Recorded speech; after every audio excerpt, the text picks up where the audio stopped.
Yes. Why do we submit? Every one of us today has hundreds of foreign chemicals in our blood. They're not supposed to be there.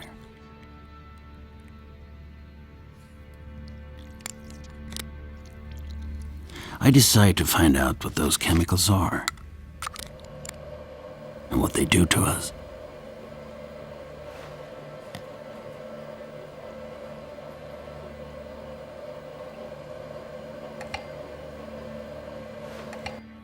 Vi sitter på en tickande bomb. We're sitting on a ticking bomb. Sedan andra världskriget har Since mänskligheten the Second World War, our use of chemicals has skyrocketed från 1 miljon from 1 million tons per year then to 500 million tons now. Kemikalieindustrin. The chemical industry is the world's fastest growing industry. För närvarande omsätter den. It currently represents almost 10% of the global economy. Det handlar om We're talking about 100,000 chemicals we humans have invented.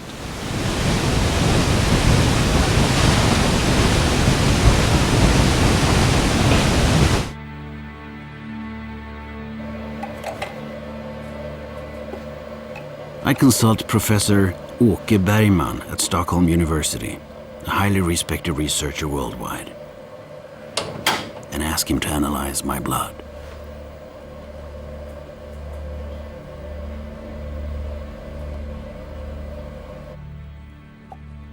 The test results take several weeks, and I worry about what they will show. I know that EU Minister Margot Wallström did a similar test a few years ago, so I contact her in Brussels. What was her reaction? Jag tänkte I omedelbart på instantly mina thought of my söner. sons and how long I Att nursed jag har them. ammat dem under väldigt lång tid. I knew these were chemical substances that are transferred in mother's milk. Substanser som förs över via amning. That isn't exactly the first Egen gift you del want som to att give jag your tänkte children. att det här är inte den första gåva man vill ge till sina barn.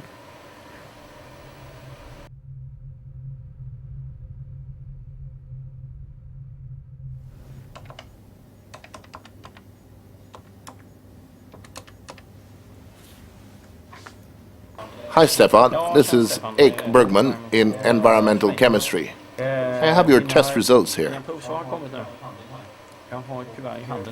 both from Lund and from Lidköping.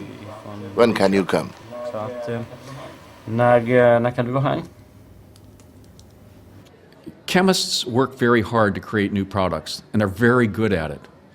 It's never been their responsibility to ask, is the product, is the molecule I've just designed likely to be toxic? They don't do that. That's not been viewed as their work. So what happens? They invent a new molecule.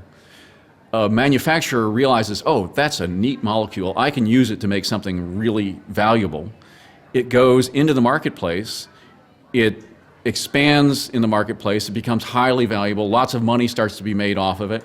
And 10 years later, some toxicologist says, it's in our bodies. What might it be doing? So there's this time gap between invention and taking it to market and beginning the toxicological tests, which inevitably leads to a battle.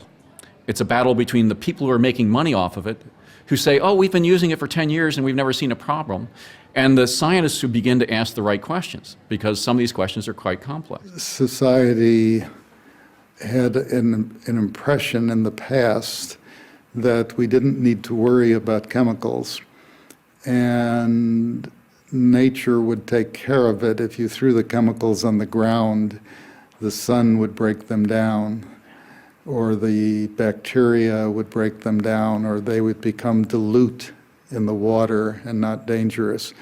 And we didn't know that that was not always the case. What's new about these chemicals is they are not known to us. In other words, they come in under the radar, if you will, and enter our bodies subversively without our knowledge. And so this makes a problem for the study of these chemicals because you cannot ask. You could ask somebody, did you smoke? Did you take this and this and this? But you can't ask, did you take phthalate, because you don't know. So I think the attack that we're under is a silent entrance of large numbers of chemicals into our bodies at levels that we don't know and whose effects we don't know. So it's a very kind of scary experiment that we're part of, I think. Vad är det som har hänt i vår miljö under de sista decennierna? Alltså under mitt liv, jag är född i slutet på 50-talet, vad är det som har hänt då?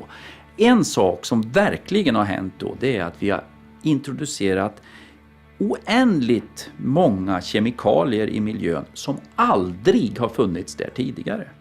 So there are so many questions that you have to think about before you release a chemical, and we are not doing that job. And I think that that is very bad, because ultimately it will hurt us.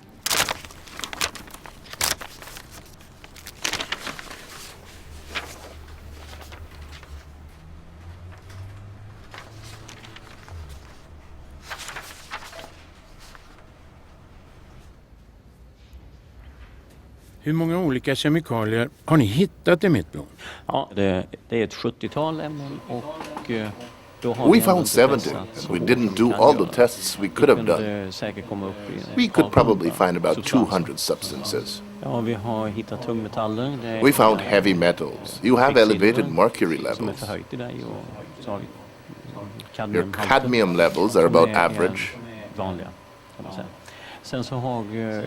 We also looked at old pesticides.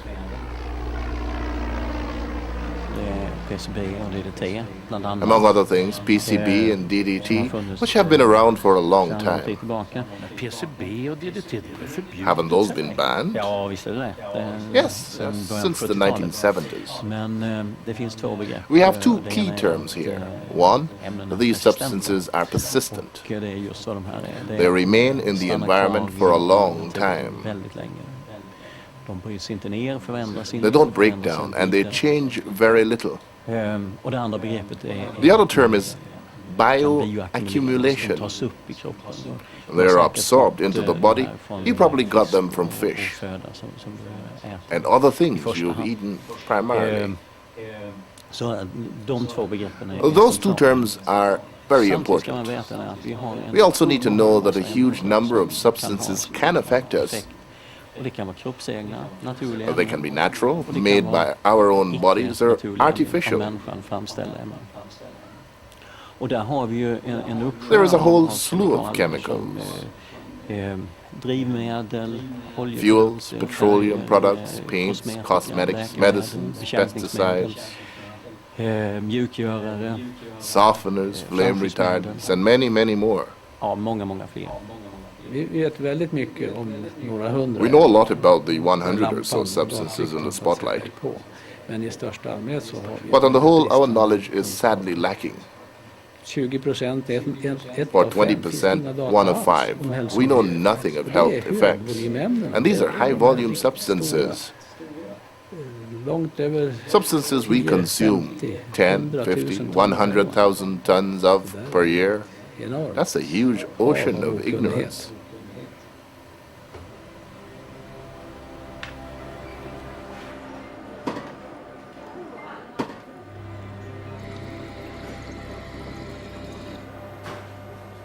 The old pesticides, like PCB and DDT, I have apparently absorbed from food and drink. But there are so many new ones. This is Arne Andersson at the Swedish National Food Administration, who has dedicated his life to looking for pesticide residues in our food. Over 40 years ago, in 1967 or 68, when I began my career of searching for pesticide residue in food, our method covered about 30 substances. The spectrum today is around 400 substances. Looking at fruits and vegetables overall, we find residue in about 2 2/3 of the samples, both Swedish and imports. In this single tomato, Arne found 12 different pesticides. And in this chili pepper, no less than 29. And 87% of all apples he examined had residues of one or several pesticides. The problem with pesticides these days is that they are used in combination. We don't just find one pesticide. We find many. Vine leaves can have 17 to 20 pesticides. The question is, why? We were surprised even to see banned pesticides in the food that we can buy at my grocery store.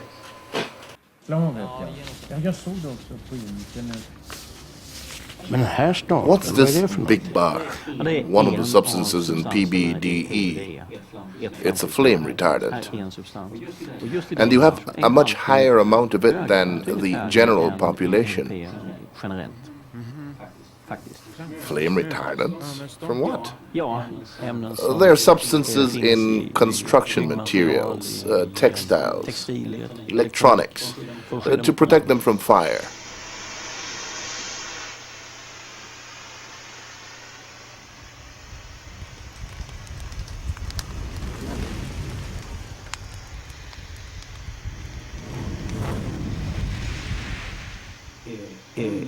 These substances, these groups, are very similar to PCBs, bioaccumulating persistent substances that will be around for a long time. And these substances are manufactured in huge quantities, 70,000 tons per year over many years. Professor Jonas in Uppsala tells me that flame retardants have been found in our indoor cats. Cats are different from other animals in that they lick their fur so much. They wash several times a day, so if the cat is exposed to these kinds of substances found in furniture and rugs, they ingest them when they lick their fur. It's not unlike what small children do indoors. They put everything in their mouths and can ingest impurities from the dust. Children can have even higher levels. American children have high levels. But the very youngest have even higher levels than their mothers.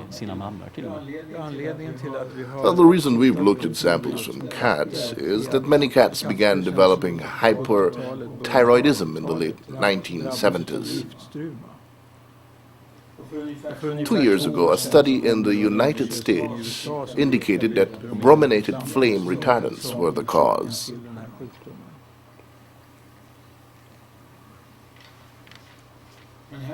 Well, there's a really big bar. What chemical is that? This is DDE. It's the highest bar on your test results.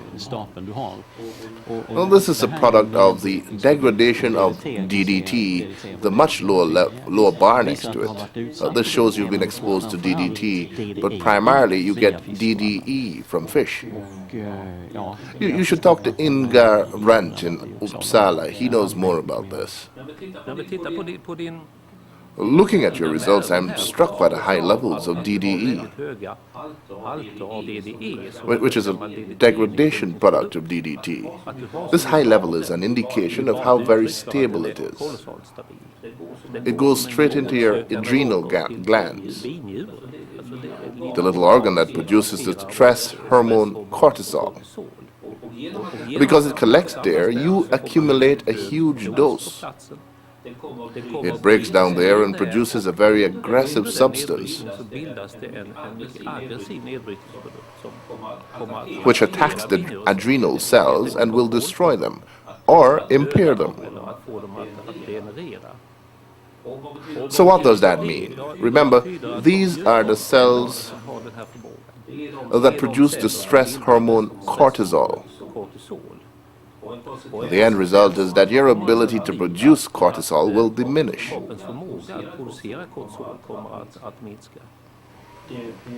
That's unexpected and a bit frightening, actually.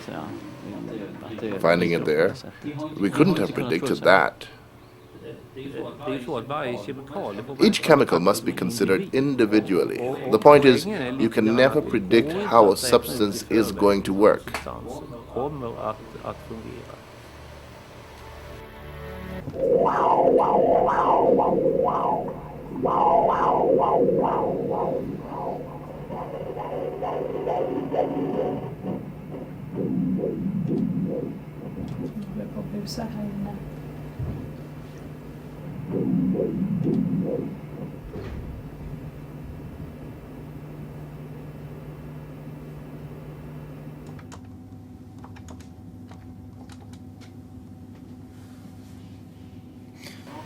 Hi Stefan, it's Ek Bergman at Environmental Chemistry. We have your results regarding fluorated compounds.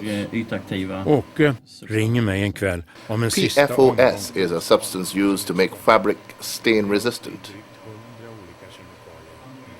It's used in hamburger wrappers to keep the grease inside. Your PFAS levels are high as American tests. Inte ska få fettfläckar och det ska trycka igenom fett och sånt där. PFAS är högt. Du ligger faktiskt i klass med amerikanska prover i det fallet. I've tested positive for huge amounts of these chemicals. How did they get into my system? Where do we find them? Everywhere. Everywhere. Every sample one could imagine taking anywhere in the world, air, water, soil, human blood, we will find these chemicals. Totally circumnavigating the globe. They are ubiquitous. They're everywhere. What are these chemicals used for? We use them for, because of their surface active properties. The fluorine atom itself has a very unique property. It's very selfish with electrons, so it pulls things in. That tends to repel water, and it repels lipids, soil, oils. And so these fluorinated chemicals are unique in the whole world at being able to repel water and repel lipids, which make them useful for coating fabrics and carpets and paper. It's nice to eat a hamburger without having the grease go through the paper. And so we've become accustomed to those useful properties. The same properties that make them useful also lead to problems in the environment, in that these chemicals are spread around the world because the fluorine actually does impart the ability to evaporate. They're much more volatile. They can fly very readily. But it also enhances their longevity, how long-lived they are in the environment. We refer to that as persistence. They're highly persistent. Some of these compounds will not degrade under any mechanism that we know of, under our lifetimes, won't degrade at all. So they, in many ways, they redefine persistence. And certainly, many of your viewers will have heard of persistent organic pollutants. Most of those, like DDT and PCBs and the brominated diphenyl ethers, last a year or 10 years or maybe 20 years. These compounds, we have no idea, but much, much longer than that. We've had problems with persistent substances like DDT, dioxins, and PCBs, which were banned in the 1970s because they bioaccumulate in humans. DDT was banned in Denmark in 1972, but the amounts measured in people haven't even halved.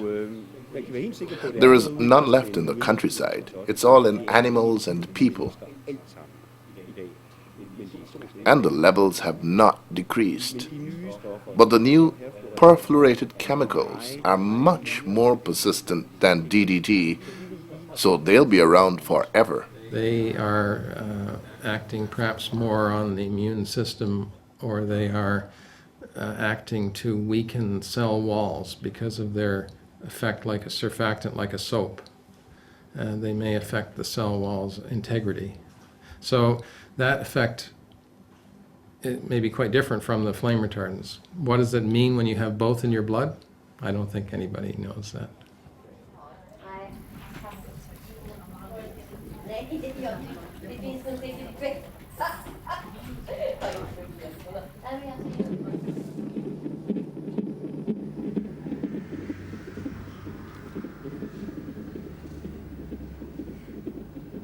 Eva's thoughts are completely consumed by her baby, while we wait for the results of her blood tests.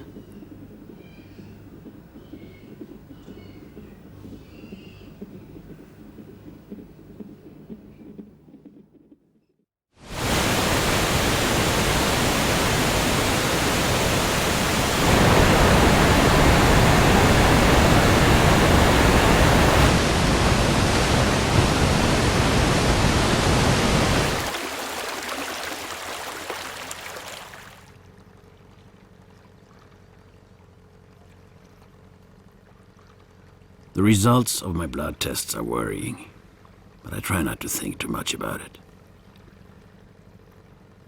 I'm out fishing on the lake with my friend Inge to take my mind off the results.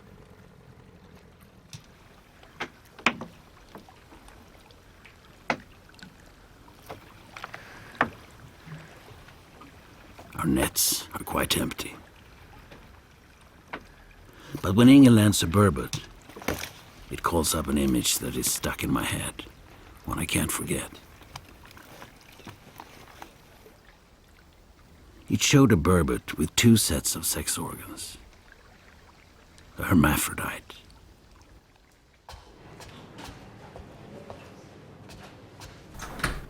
Professor Leif Norgren in Uppsala showed it to me. The background to this hermaphroditism is linked above all to remnants of birth control pills in the water. But birth control pills aren't the only culprits. Medicines are very potent substances compared to most chemicals. They are designed to enter the body and affect biological systems. And there's a risk in that. In nature, they can affect other organisms. The medicines get into the waterways via sewage treatment plants. And those plants aren't designed to separate out medicines. So sewage water is always full of medicines. It's a chronic exposure to environmental toxins.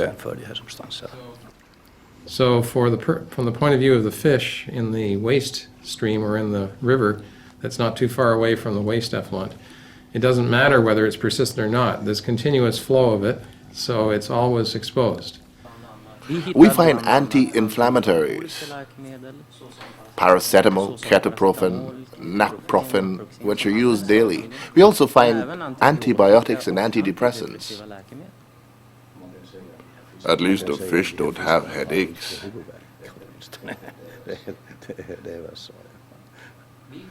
We found low doses in these water samples, but those low doses actually affected the immune and inflammatory response. Some medicines are so potent that a few billionths of a gram per liter can be enough to affect reproduction in fish. The levels we found in gravel were tested in a lake in Canada. They found that after a year there were almost no fish left. It was like birth control for fish, just a few nanograms per liter of estrogen from birth control pills. Can affect our endocrine systems. Some can even replace natural hormones. It's proved, at least in animals. There are hundreds of chemicals in the environment that are coming from products that we are using every day. And these chemicals were declared safe dozens of years ago.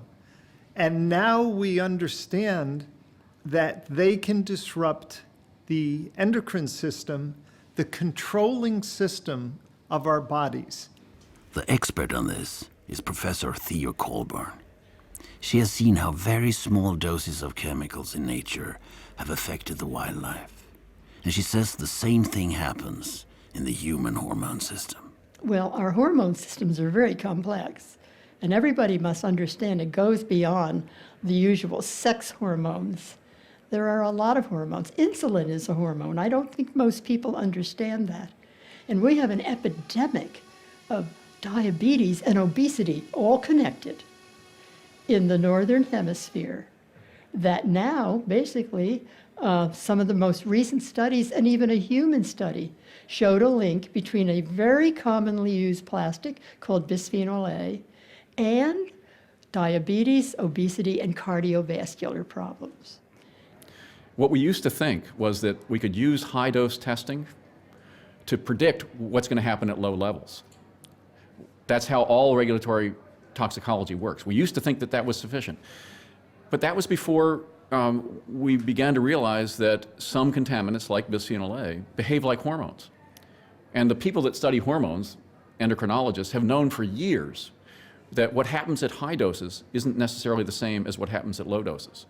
So all of a sudden, as toxicology is confronted with this new way of looking at chemical action, they have to throw out one of their most basic assumptions, that the dose makes the poison. The numbers are so small that they're beyond the comprehension of most people. That's how small they are. So you think of a part per thousand, a part per million, a part per billion, a part per trillion. A natural hormone, below a part per trillion, it can stimulate breast cancer cells to grow. And now we are seeing chemicals like bisphenol A that are what hard, clear plastic is made out of, and the lining of cans is made out of. It can stimulate breast cancer cells at below a part per trillion, just like the natural hormone. So the amount of chemicals we have in us isn't what's important, but the time when we were exposed. Definitely timing of exposure is very critical, and it doesn't take much. But we know now, as more and more people are working with the developing system from the time the sperm enters the egg until either the chicken hatches or the mammal or the human is born, we're just beginning to understand that chemistry.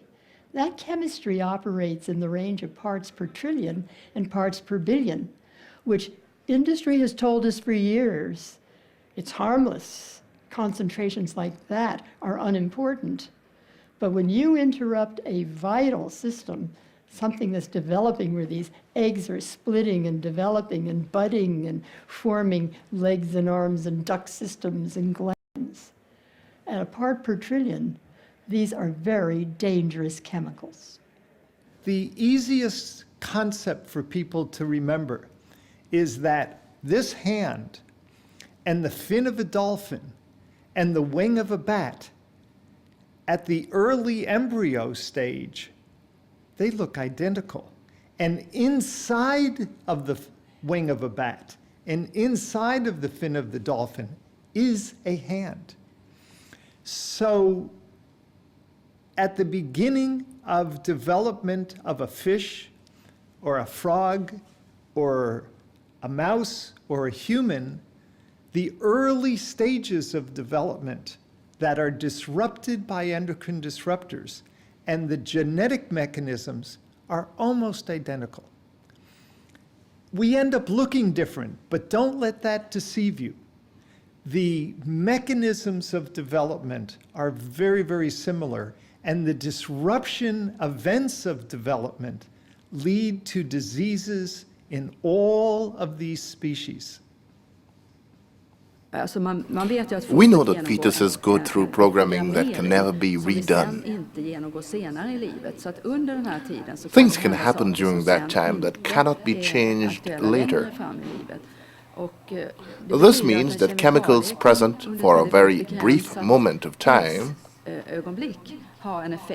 can have an effect they wouldn't have at any other time.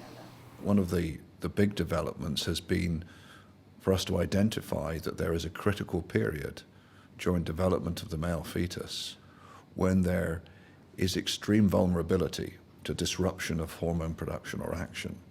And it's quite a narrow window. It's based on animal studies, but we've got very good evidence that the same applies to the human.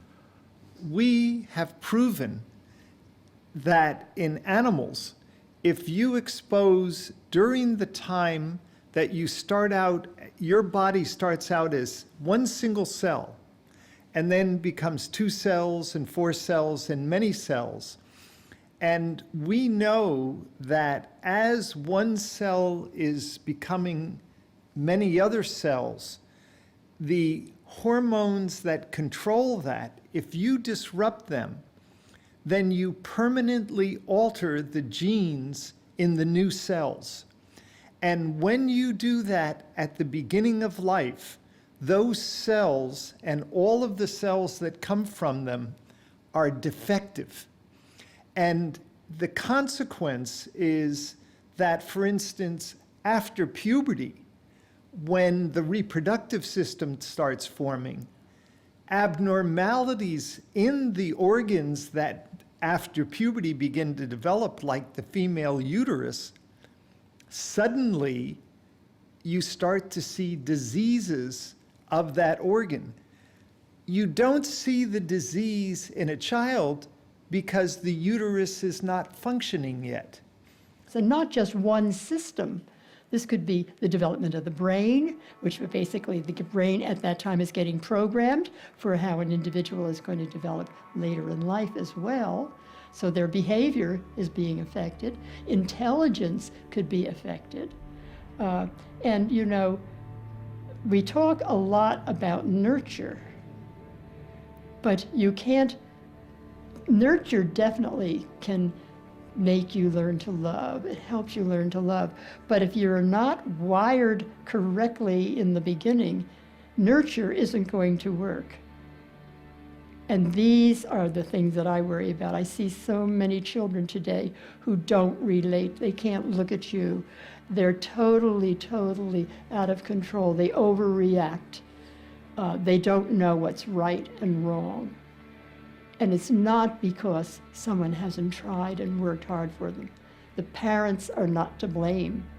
The blame lies in the chemicals that were in the mothers' and fathers' bodies when they were conceiving that child.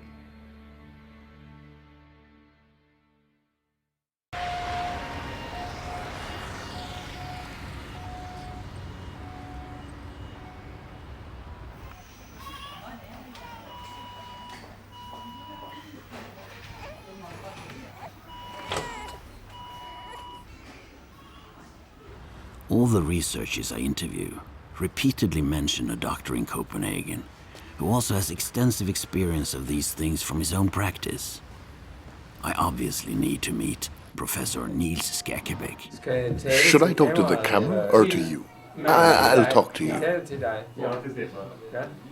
Well, the obvious inspiration for my research has been the problems my patients have had over the years. My specialty is genital deformities in children and infertility in men. And we must admit that we usually don't know what causes this. We see no direct correlation with genetics, damage, and infections. So we have to look for other explanations for the rising figures. We have found, on examining the statistics, that nearly 8% of births in 2007 were the result of artificial insemination. That is, in vitro fertilization, insemination, and donor insemination. 2 children in every class were conceived that way. That's a lot. We have many indicators that the sperm quality of Danish men is so poor that many, perhaps 1/3 or nearly half, have a less than desirable sperm quality. We may have reached the tipping point where this begins to affect fertility. Sperm quality will decrease in Sweden and elsewhere. The way things look now, fertility clinics are a good thing to invest in, because it's definitely going to get worse. I tell my college students, because I'm a professor, that the men in this class probably have half the amount of sperm in their testes than I do. Can you imagine? I am 3 times their age, and I am more than twice the man they are. Another thing we've looked into that is of interest is the high rate of testicular cancer in Denmark. What is important to note is that cases of testicular cancer have actually quadrupled. Og det har mærkeligt nok vist sig, at forstadierne til testikelkræft ligner fosterceller. Så i virkeligheden kan man sige, at testikelkræft skyldes fejl, som er sket i fostertilstanden. Så når en ung mand på 30 år får testikelkræft, så er det i virkeligheden, så skyldes det i virkeligheden faktorer, som hans mor var udsat for, da hun var gravid med ham. We suspect endocrine disrupting chemicals, which we're all exposed to in small amounts, but several at once. Testicular cancer, reproductive problems, and poor sperm quality are all tied to the same mechanism, which is linked to the development of the testicles. We call this condition TDS. Testicular cancer and poor sperm quality do not appear until adulthood, although they are caused by events in the fetal stage. That makes it difficult to see the context. Research is underway and has already produced some results, indicating that endocrine disrupting chemicals play a key role. Quite frankly, Stefan, having looked very closely at how climate change is a big threat, and everyone is very concerned about this, these chemicals that are causing the problems that we are seeing now in laboratory animals and now able to trace into the human picture are also derived from, again, those same fossil fuels that are causing climate change. And if you look very closely, we're getting into the 4th and the 5th generation now of children who are affected.